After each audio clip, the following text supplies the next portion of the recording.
turn my camera on. I mentioned it before we started recording that I've done the cooking show from Brazil. I've done it from Chile. I've done it from Israel. I've done it from a train once, but this is the first time as a passenger in a car.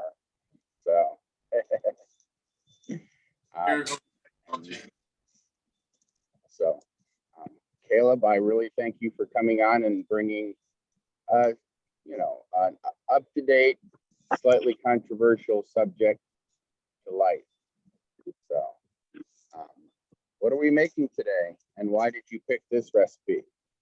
So we're going to do two different recipes. Both are going to be CBD infused. So we're going to start with some grain-free blueberry muffins. I have a very restrictive diet. I can't do gluten. I can't do dairy. I don't do well with refined sugar.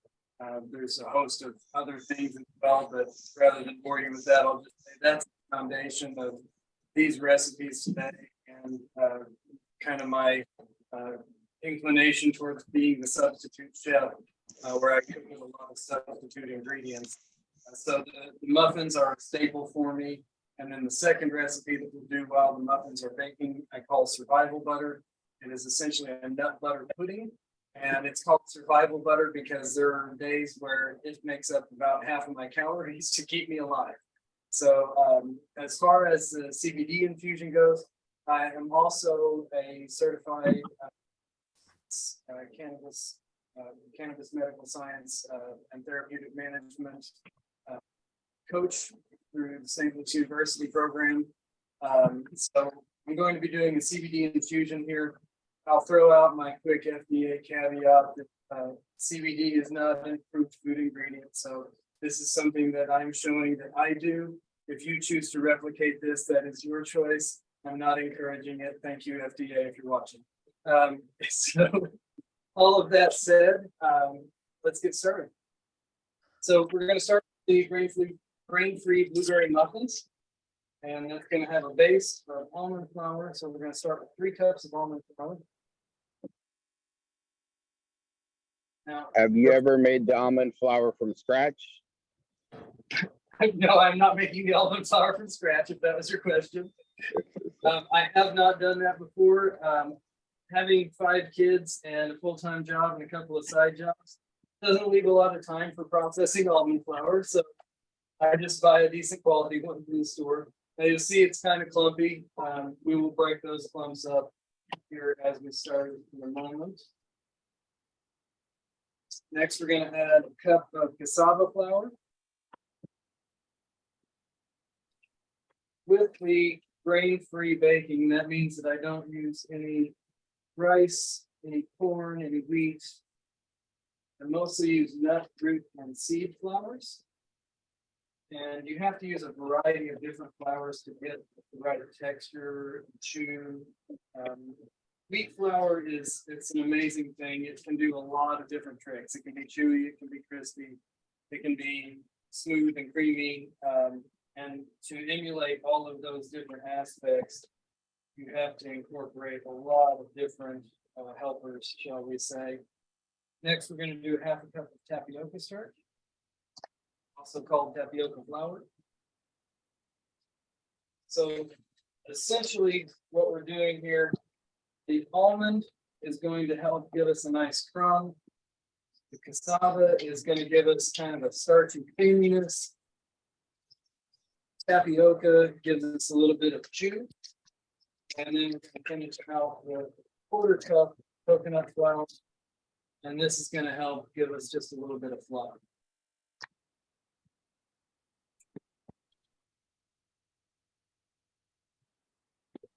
All those in the dry ingredient bowl.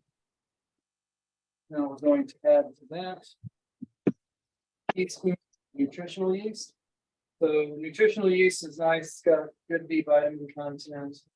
Also has a nice, as you might imagine, yeasty flavor, which can help to give baked goods, gluten-free baked goods, kind of more that traditional baked good appeal. You put nutritional yeast? I always put nutritional yeast in savory foods, never in sweet. I put it in a lot of my baked goods. especially bread-based baked goods, that are more muffin. It's not fully sweet. It's not fully savory. Kind of in that in-between zone. And these muffins in particular, a little less sweet than a traditional. Most of they are an amalgamation of sugar, vegetable oil, and just flour together and not be liquid. In the interim, half tea of salt. And now we're going to do quarter tea ground. Give a nice little background warmth in there. Nothing major. I do have a question on the flours. Where do you purchase your different flours? Well, kind of at the most reasonable price. So right now I have to do a little bit of shopping. I'm about to convert to buying them online because I've been going through more and more of them. Typically, I have been buying my almond flour at Sam's Club, my coconut at Walmart, cassava and tapioca I've been buying at Kroger. So you may have to translate somewhat to your local grocery stores where you are. Schnucks, I would imagine, would be a pretty good candidate. And then I'm seeing more and more though the gluten-free option flours available at pretty much every store. Yeah, I mean, Walmart will have it. They've got some. What I found at my particular Walmart is that the selection is a little bit inconsistent. So, I'll go to buy cassava and they'll be out. And then they may have the Bob's Red Mill cassava for like $4 more a bag. I would drive across town to Kroger and get it for $7 a bag instead of 12 or 11, I guess. Anyway, well, especially if you have to cook it all the time, that can add up in cost. Yeah, absolutely. Yeah. So dry mix, we're going to break up all the big clumps, get it kind of just nicely homogenized. Any small clumps will come out when we are finishing the wet. So now we are going to do our eggs. And because I am usually cooking at home by myself, I just reuse the same measuring cup. We'll fish that eggshell out of the way.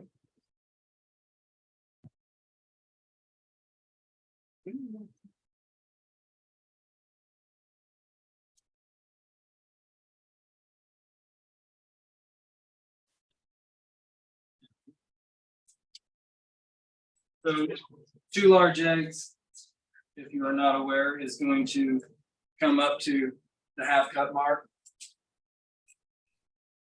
So we're going to beat those eggs. And then we're going to start our infusion. Now we're using CBD only today because CBD is more readily available in more localities. You can do this infusion with any cannabinoid you choose. So just be sure that you're measuring. I had sent out some instructions, so I'm sure Ora posted those. In my instructions, in the example, I was using a 50 milligram per milliliter tincture. Today, I have a 150 milligram per milliliter, so I'm going to divide my instructions by 3 to get the right amount. And this is, again, a THC-free, CBD only, MCT oil, and CBD tincture. We're going to put it in the eggs and stir it in. Now, does cooking affect CBD at all? Like, I mean, I know vegetables, the nutrition changes when you cook stuff, but. Sure. So CBD is going to be basically stable up to, I think it starts to vaporize at about 390 Fahrenheit. So when you're baking, your baked goods are going to finish at an internal temp of around 165 to 180. You're never going to get to a point that you're going to actually evaporate out that. If you do, your baked good is no longer edible. So don't bake it at 425. Well, it's not even the baked temp; it's the finished temp of your baked good. Got it. Okay. good itself is not going to get up to above 390, where the CBD inside is going to start to evaporate out. So from there, we added up to the 1 cup line with olive oil, because remember we had a 1/2 cup with the eggs. So we're adding a 1/2 cup. So now we're up to the 1 cup line in the measuring cup. And again, having the CBD mixed in at this point into your oil component and now emulsified into the eggs. This is going to help to make sure that it gets distributed throughout the recipe evenly. That's definitely a concern when you're doing infusions, is making sure that you have even distribution of the cannabinoid throughout the recipe. Otherwise, you will get pockets and you can have a much more intense effect off of one piece than off of another. You see that a lot with gummies, unfortunately. If you ever see gummies that have a dark spot, that is typically going to be the cannabis oil. And that gummy is probably more potent than the advertised potent. From there, we are adding 2 cups of almond milk, unsweetened. I'm going to add a dash of vanilla here.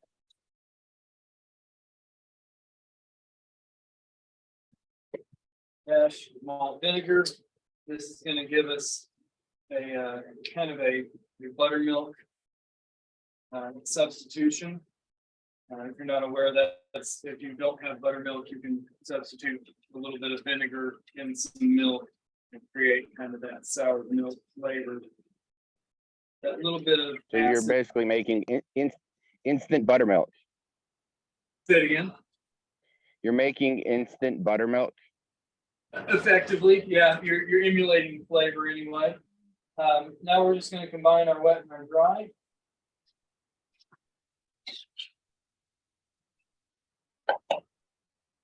So one of the nice advantages to gluten-free baking is that when you are mixing with traditional wheat flour, because it contains gluten, if you overstir, your baked goods have a tendency to get very tough because that gluten gets stretched out and becomes more elastic. But there's no gluten in here. So you want to go ahead and mix this thoroughly, make sure any clumps are broken up, and just have a nice smooth batter. Now this is going to be pretty thick, and we're going to let it sit for about 5 minutes. And the coconut flour and the almond flour are going to continue to soak up some of that moisture and thicken the batter even more. So that's definitely something to be aware of when you're cooking with those 2 flours in particular, is that they will take a minute to soak up all of the liquid that they can hold. Coconut in particular is a very thirsty flour. It will hold a lot of liquid. So Now I know the answer, but does coconut or almond flour have the taste of that, ingredient? A bit is the answer. So once you blend it all together with the other ingredients, it's pretty negligible. Somebody with a sensitive palate will, a lot of times the coconut is the one that picks up a little bit more. The almond flour, it's not toasted, so it's not particularly nutty. It's got a little bit more of that, it's a blanched almond flour, so it hasn't been cooked, but it doesn't have that toasted nutty flavor that you would kind of associate with almonds. So yeah, you're going to pick up a little bit of a different flavor from it, but effectively it's not going to be real noticeable. From here, we're going to take 1.5 cups of fresh blueberries. This is the only part where I disobeyed or was directed not to have anything prepared ahead of time. I did wash my blueberries ahead of time, so I apologize. I cheated on that one. And right now with the shortage of blueberries, that's probably about $50 worth of blueberries. That's a total joke, but Yeah, they're you can target seasonally what berries are available and the appropriate price point for you in your area. Almost got the wrong thing there.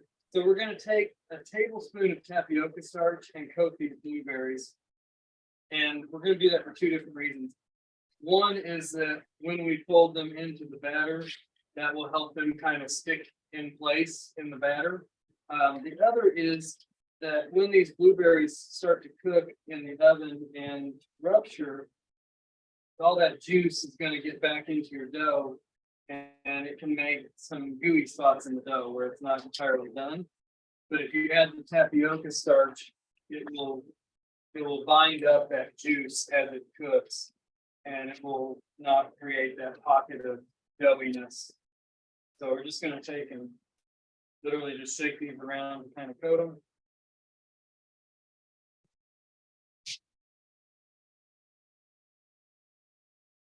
Now, in my mind, you put a very small amount of CBD.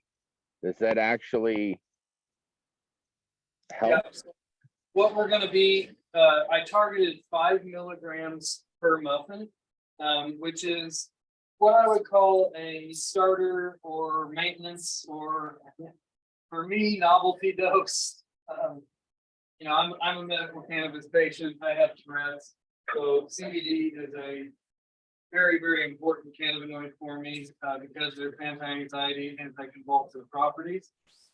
So it keeps me from being a twitchy, spastic mess all day.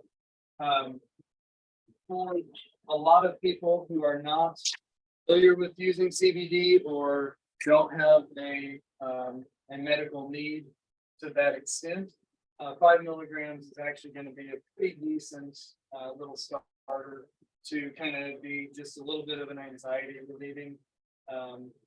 That's about the effect you're going to get on this. The other thing is I'm always very cognizant of putting cannabinoids into food because a couple things happen with edibles.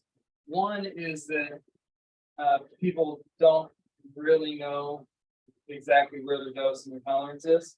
And because of that, they have a tendency to overconsume.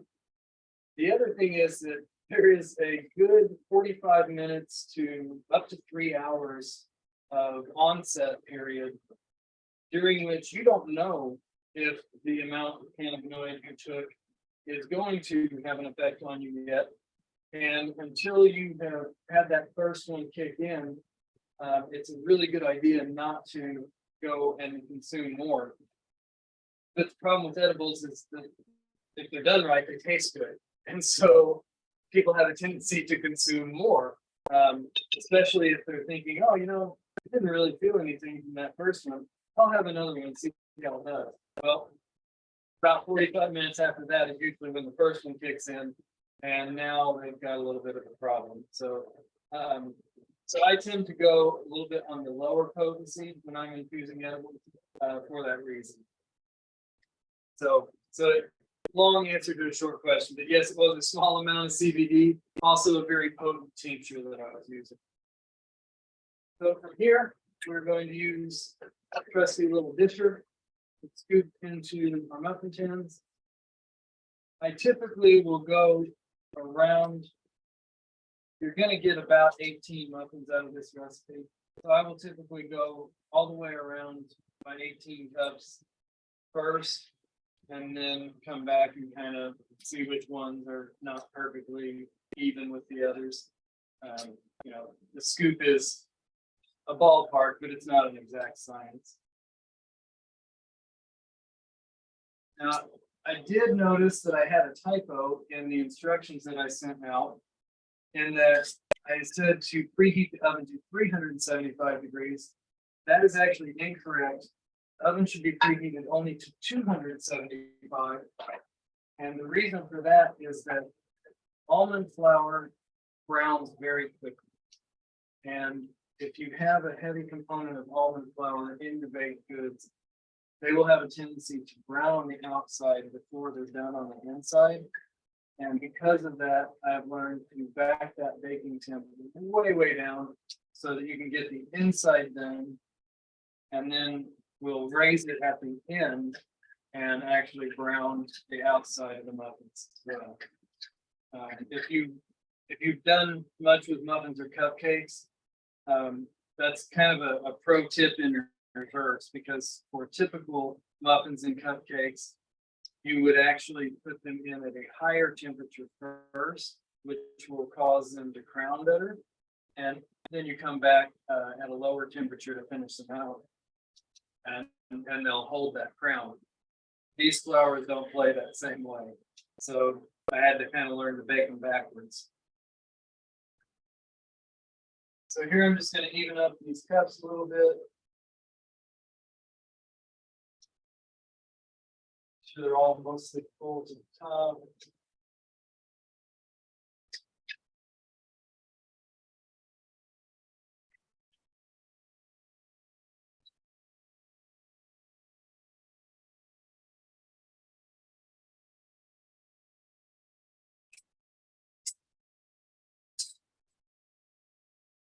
All right. All that good. Now, the other thing is we have these 6 empty muffin tins over here. So we're going to fill those about 2/3 of the way with water. And that will both protect our pan, which is not designed to go into the oven without anything in it. And it will protect the rest of the muffins in this tin from getting dried out by having only half of the tin.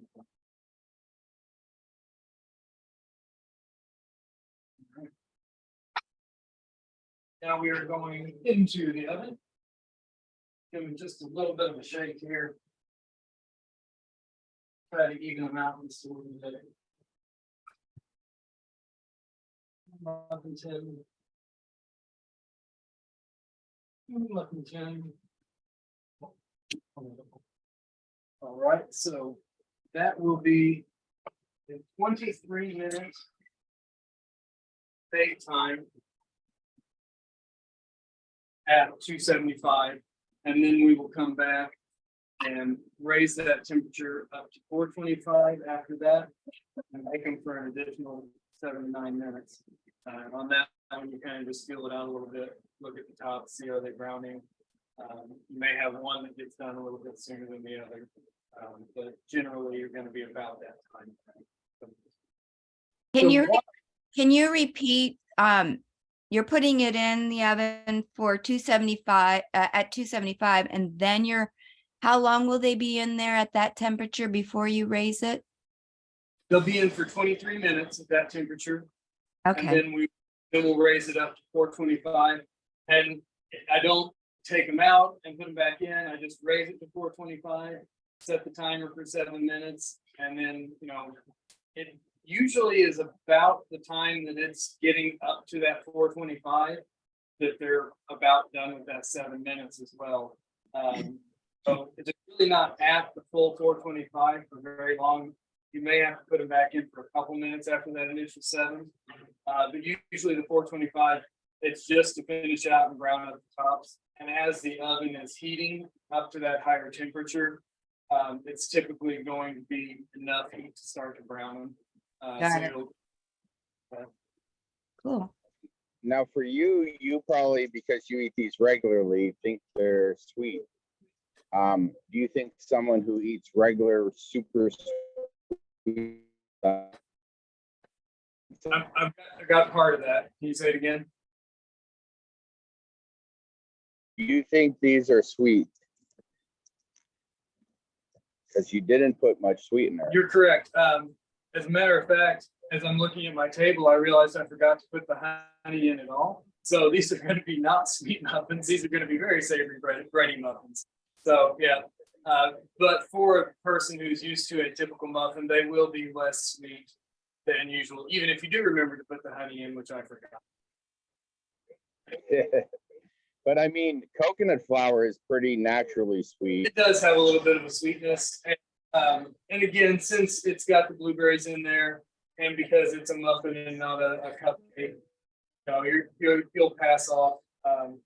And some hammered jelly as well, that kind of thing. So it usually comes across pretty good. So at what point are you putting it? Would you have put in the honey? You would have put it in the wet ingredients?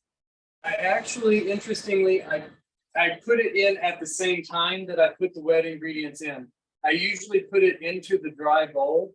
And the reason I do that is simply because honey is a pain in the butt to get back out of the measuring cup if you put it in with the wet ingredients. But if I put it in with the dry and then pour the wet in, it gets all mixed in just the same.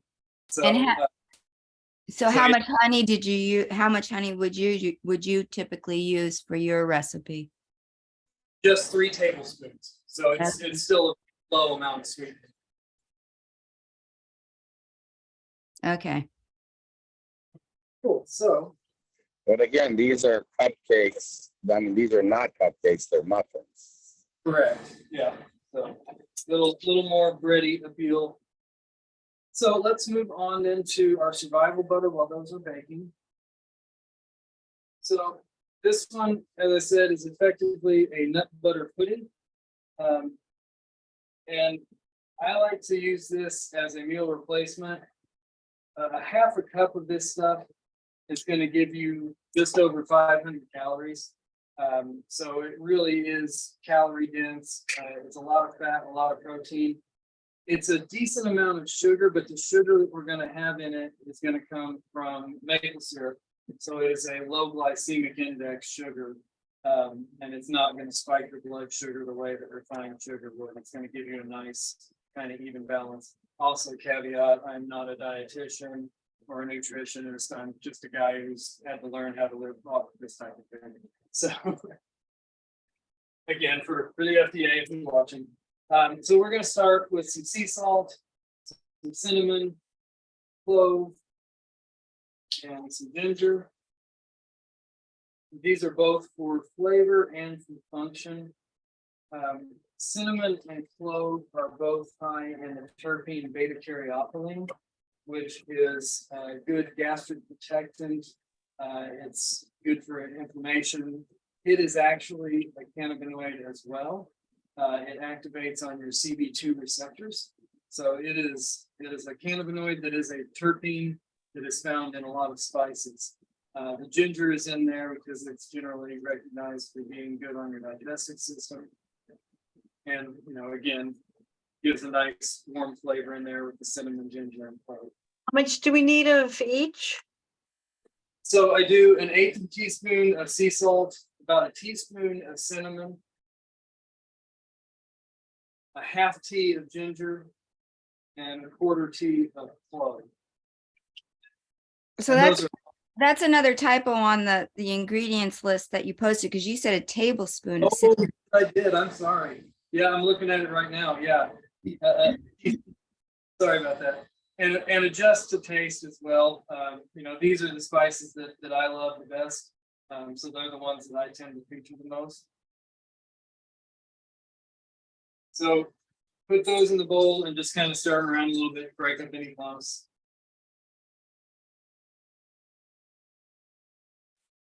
And we need our maple.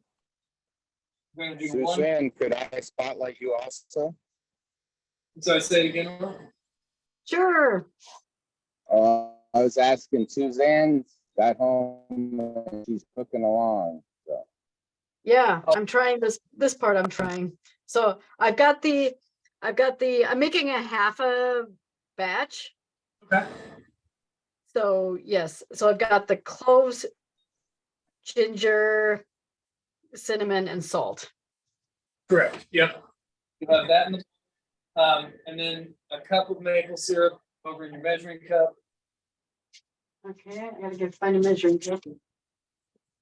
I'm not organized like Lulu is. I'm not even cooking. I'm like, okay, I haven't washed this yet. I gotta dry it now. So a 1/2 cup of maple syrup for me. 1/2 cup. Suzanne, that's some thick maple syrup. It's from the fridge. The stuff that I had in the cupboard has mold in it. So I got something in it, which is very sad. So to your maple syrup, you will add almond milk. It's 2.5 cups with a 1/2 batch, 1/4 cups. 1 1/4 cup. Okay, 1 1/4 cup.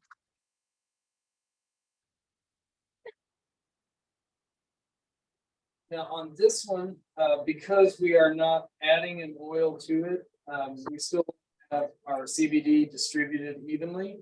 So I'm going to pour off some of the oil from the peanut butter. And I use natural peanut butter, natural almond butter, just peanuts and salt on the peanut butter, just almonds and salt on the almonds. I prefer avoiding any palm oil or any sugar or anything like that. For this recipe, we're actually going to do 2 of those, which is going to give us 300 milligrams total. So that's going to put it at my calculation. So we're still looking at, on this one, we're looking at 5 milligrams per fluid ounce rather than 5 milligrams per serving necessarily. So we got our tincture, and our peanut oil in here. Throw those together, set that aside a minute. Come back and stir up our maple and our almond. Oh, shoot, I was supposed to add the almond to the maple. You can, it's all gonna go in the same bowl. I just do it that way. I got tired of having to scrape my maple out of the measuring cup, and it comes out a lot easier if it's mixed with the almond. And how much are we adding of the almond? For you, it will be 1 1/4 cups. Okay. Stir that around a little bit. Pour in my CBD component.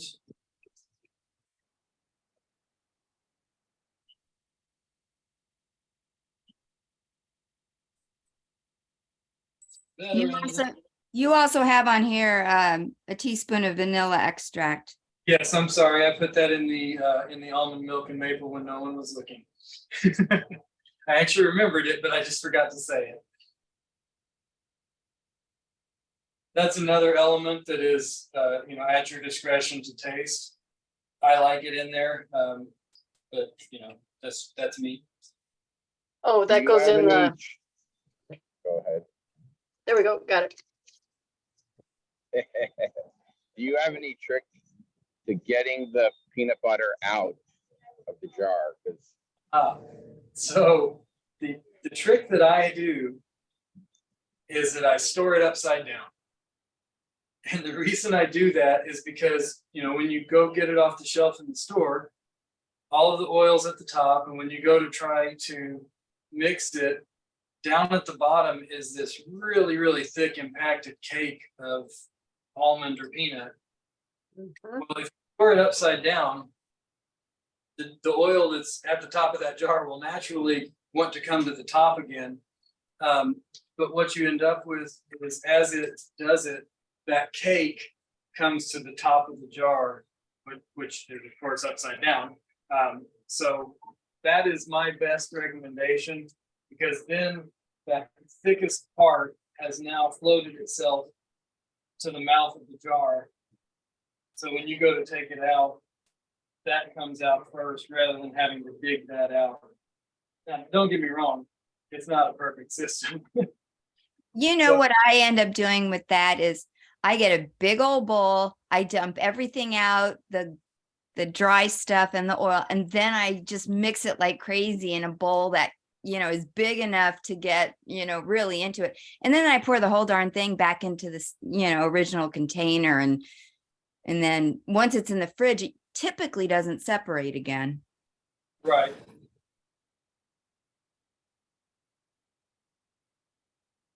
So what we're using? Yeah, I use the upside down theory with the almond butter. Sorry, say that again. Fred was saying he does the same thing you do, just turn the container upside down. There we go, validation. Okay, so it's 1 1/4 cup for me for almond. It should be 1 1/2 cups of almond butter for you. Or are you talking almond milk or almond butter? Almond butter. Almond butter should be 1 1/2. Yeah, three cups total for the main recipe, Okay. and then 2 cups of peanut butter. Or Did for any- you, Did anyone count how many I put in? I think I need one more.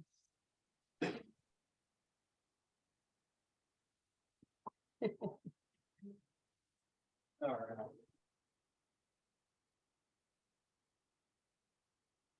Yeah, this is other than making your arm tired when you start, this is the hardest part of the recipe right here, is getting all the stuff out of the jar.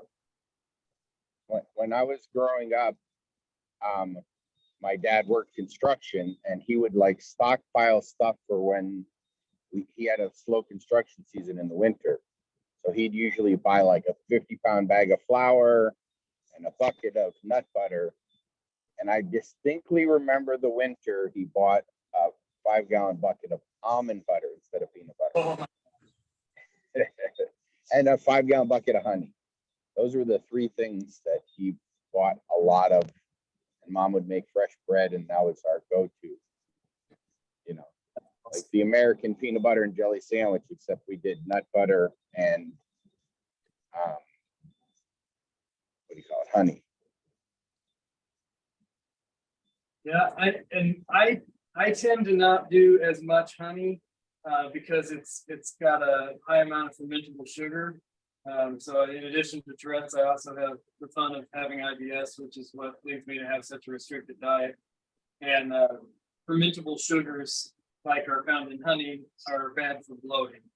So I typically will go to maple over honey or agave or one of the other alternative sweeteners. So as you mix this, you still do have a lot of that, thick caked almond and peanut from various parts of the jar.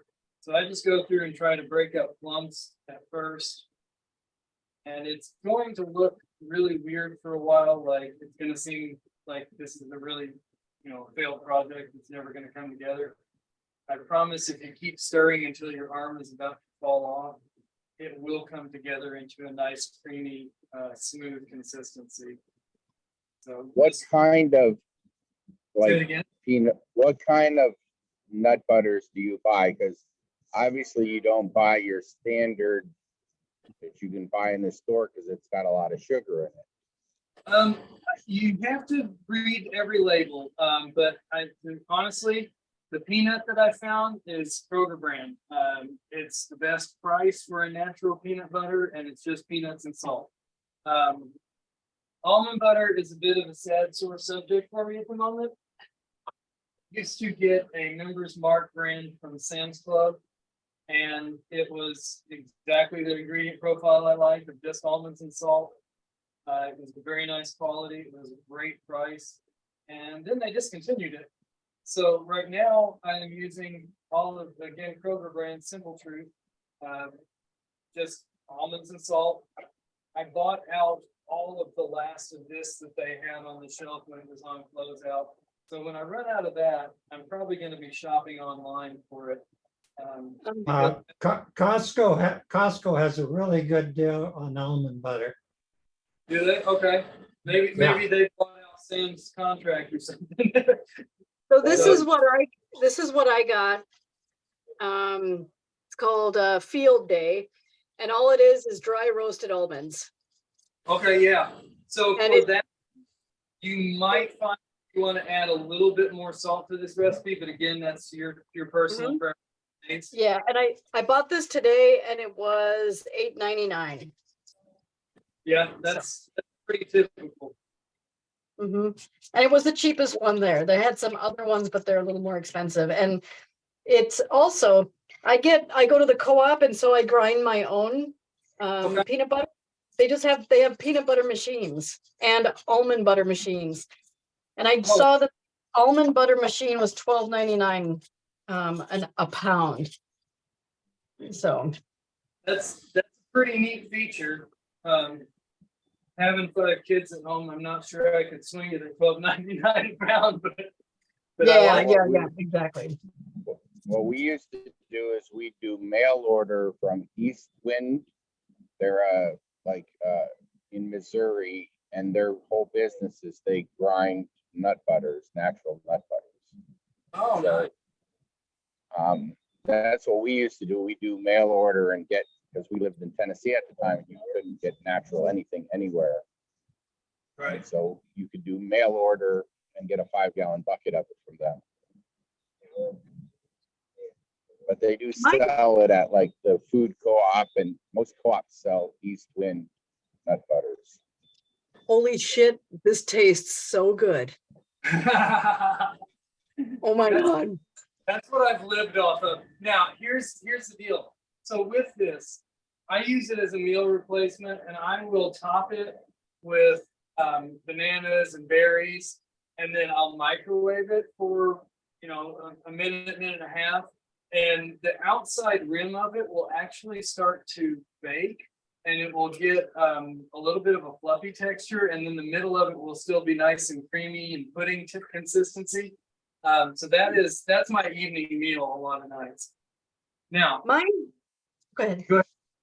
Mine's a little soupy, which is fine, because I feel like if I wanted to, I could add chia seeds to it to thicken it up, or turn it into a smoothie with bananas. and it may be too, as you start, it will continue to thicken because there'll be little bits of pockets of the nut butters that have kind of little ribbons of them. And the longer you stir, the more it will incorporate in there.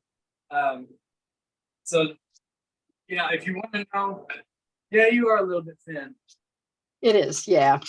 I didn't measure the peanut butter. I just kind of poured some in. Okay, that may be part of it. So yeah, Lulu's screaming right now. No, you're doing great. so and you know, you can also use this just as a spread, you know, to top things like, say, grain-free muffins.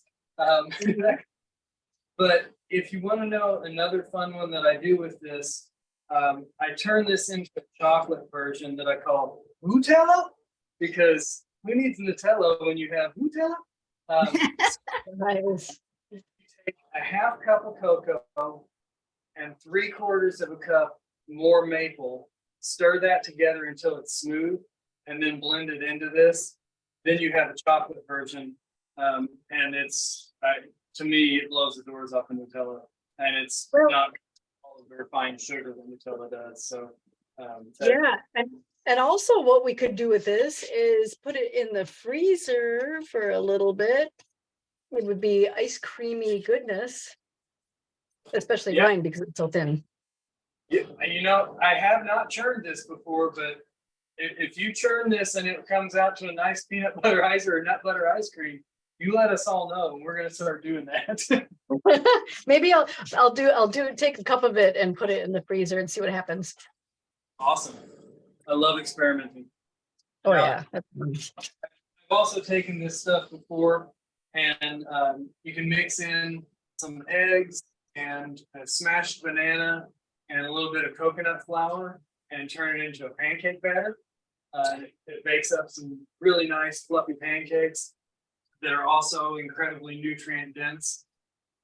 So you can do a lot with it. I encourage you to play around with it because it's really a neat substance. Yeah, this is really good. Holy shit.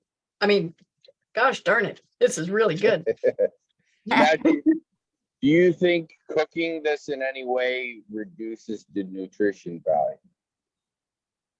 I mean, that's a debatable thing. I'm sure on some gross level, yes, there's some enzymes and some vitamins that are going to get denatured.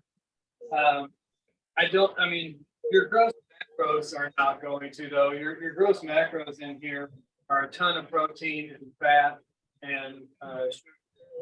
So you're not going to. That's what I'm cooking.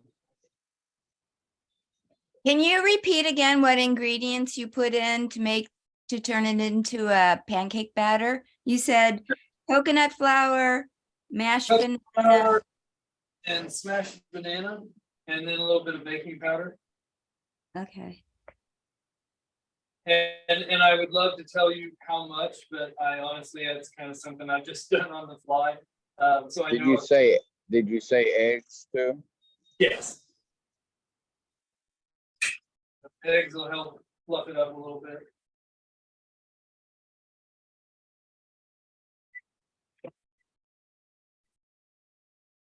Well, I think you should cook up some pancakes too. I'm thinking about it. Next, so, now I promise I didn't, schedule it out to the minute, but our muffins are done now with their low cook bake. So I'm gonna spin the pans around and raise the temp. I'll bring them up to where you can see. So you can see they're still very blonde. Maybe you can see, I'm not sure if you can or not. They're still very blonde, but they're starting to firm.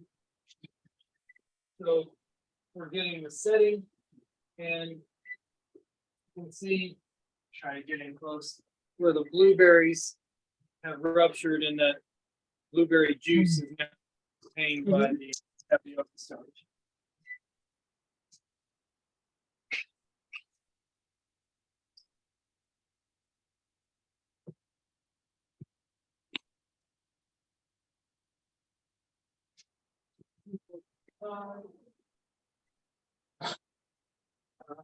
So we've got our muffins back in now at 425. Well, the oven's coming up to 425. And I set the timer for 7 minutes, which should be just about right to get them to brown up. Although, because I forgot the honey today, they may not brown quite as much as usual. So we'll keep an eye on that. Is that going in the fridge or in the freezer, Suzanne? It's going in the freezer. So is that something you're gonna want to stir like after a half an hour to break up the ice crystals to make it creamier? Probably, but I will guarantee you that I will forget. So, Because, hey, knowing your limitations is what it's all about, right? exactly. You could put sticks in there and make like popsicle kind of things. Oh my gosh, that'd be amazing. Oh, yeah. See hops? Now you're talking.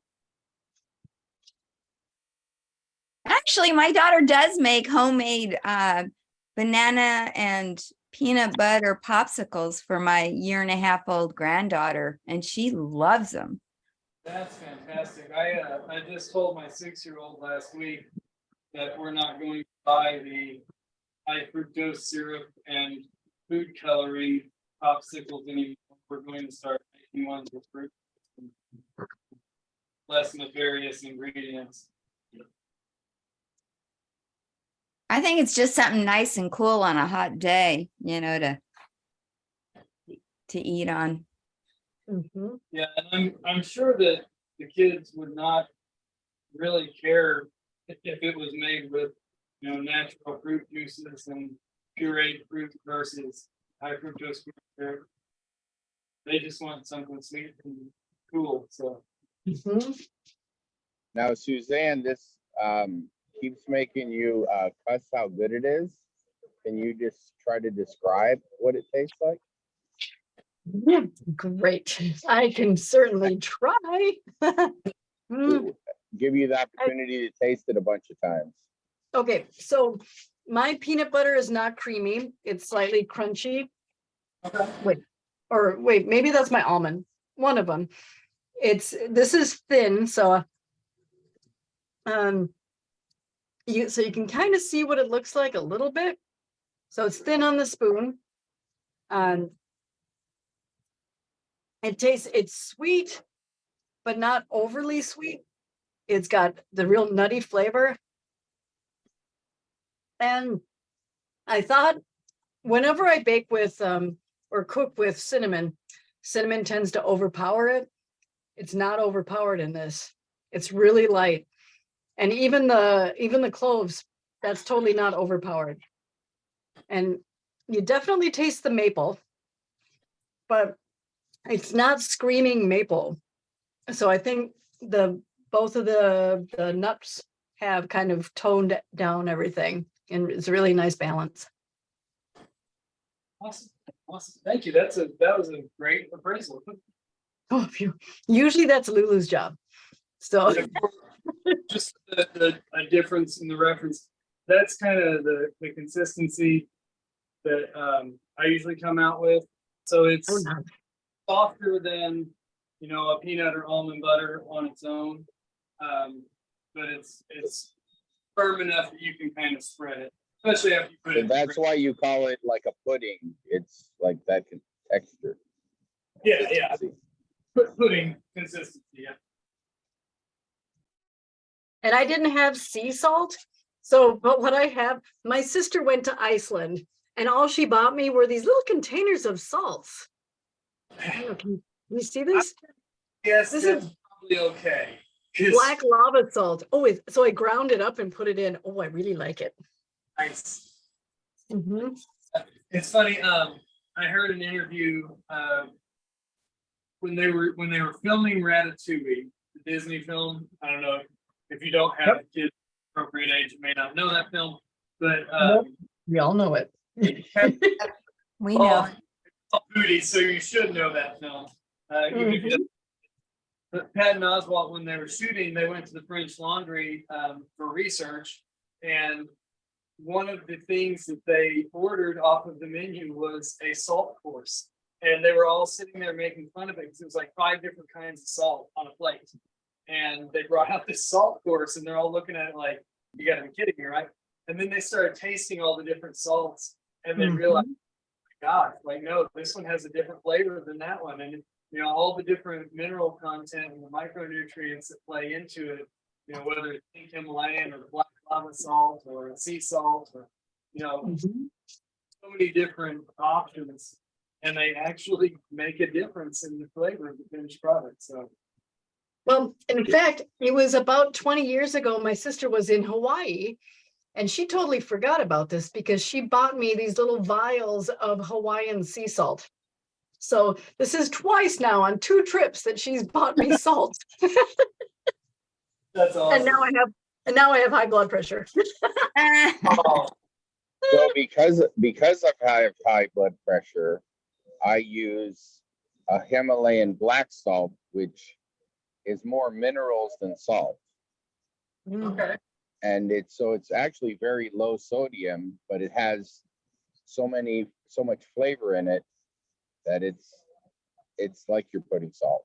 It's amazing. That's awesome. This is like candy. It's just like, Suzanne, you haven't stopped eating it. It's like one of those Korean shows where you just watch people eat food. It's so good. I will say that's one thing I definitely caution with this is I see myself to kind of overeat it because it's so nutrient and calorie dense that, you know, if you eat a little bowl of it, you think, oh man, that was really good, I'm gonna go get some more, and then you have 3 or 4 more spoonfuls, and then about 20 minutes later you're like, I am so full. I don't, and you haven't even eaten much at all, but it's just so dense. Well, it's very full of fiber, lots of fiber too. Yes.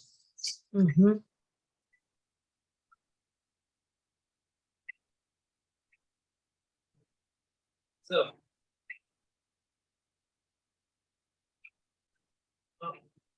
as I had just recently anticipated, because I forgot the honey, these are not browning as much as they normally do. I'm going to pull these out.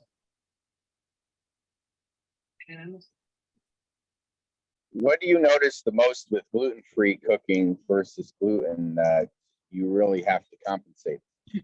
Well, besides, I mean, the hardest thing is getting the right texture. So, you know, I do some gluten-free cookies as well. Yeah, came out. And I do a different blend of the flours on those. It's actually the same flours, but it's different proportions. I'll do some grain-free breads that are kind of like a quick bread consistency. They're a little more dense, a little tighter crumb. And on those, I use a different proportion of the flours. And depending on whether you need something to be more crunchy, more creamy, more fluffy, more chewy, you have to kind of learn to play with all of the different flours and know their strengths and weaknesses. I've started playing with arrowroot a little bit more recently. It's kind of a nice alternative to tapioca that doesn't have quite as much chewiness. The tapioca can get a little bit spongy if you go too far with it. Where gluten is a nice, long, stretchy protein.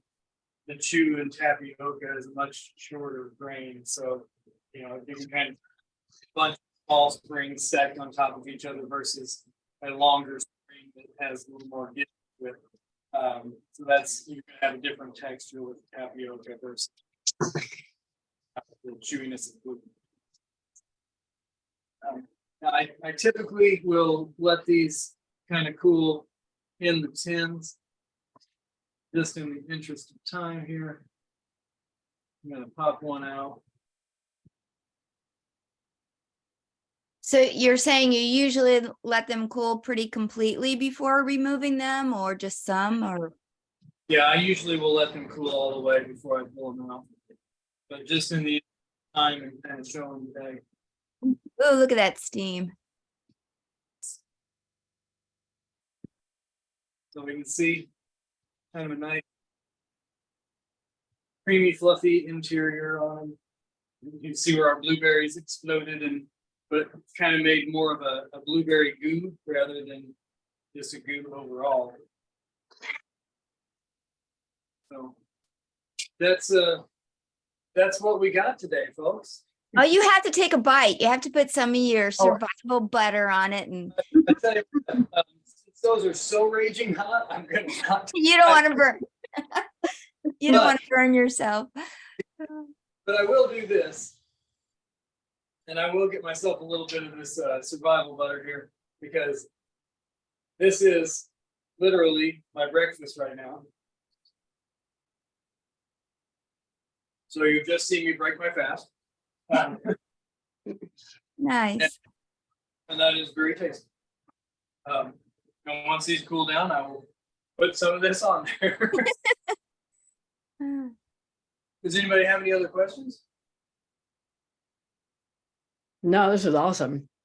I didn't make the muffins because I don't want to heat up the house right now, because finally it's starting to cool down from a really warm week. So I can't blame you. Can't blame you. Wait for a cool night this week. yeah, but I'm super happy about Yes. this butter. This was so good. Awesome. Suzanne, we need to start planning you an outdoor on the porch kitchen.